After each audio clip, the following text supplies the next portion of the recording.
have those stories in just a moment, but first, our top story tonight. I take it with a grain of salt. I say he's being very serious, but he's sending a message to the rest of the world that sometimes deals in hyperbole. Good evening. President Donald Trump told the world today that an entire civilization could die if a deal, including a reopened Strait of Hormuz, didn't happen with Iran. Now, the deadline was 7 o'clock Central Time tonight. However, just moments ago, Trump said he will agree to a 2-week ceasefire with Iran if it reopens the Strait of Hormuz.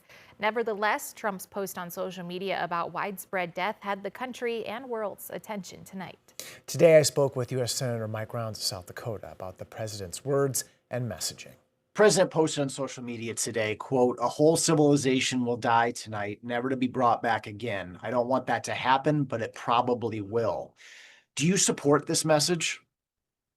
I think you have to put this in the perspective that the president is making it clear to a regime that deals in these types of hyperboles all the time. And I think his message is we're very, very serious about it. I think the message was for them.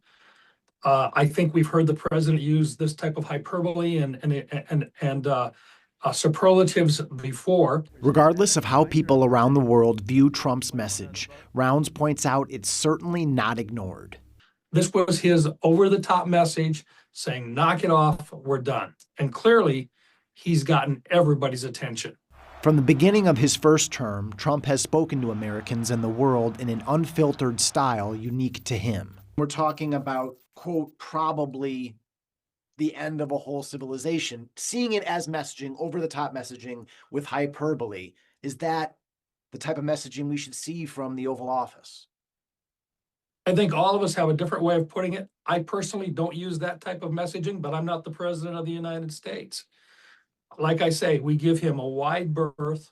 For Rounds, there's a nonpartisan opportunity in this discussion, too. This is a good time for us to just simply pray for those young men and women who are in the Middle East. Remember to support them, regardless of whether you agree with the president or not. We also reached out to South Dakota's other senator, Republican John Thune, but his office told us he was likely unavailable. The third member of South Dakota's congressional delegation, Representative Dusty Johnson, also spoke about the president's messaging. I do think we want to make sure that we're using rhetoric that helps us get closer to peace and prosperity rather than further away. Johnson was responding to a question about the president's threats, including attacks on power plants and bridges, and not specifically about the social media post involving an entire civilization's death.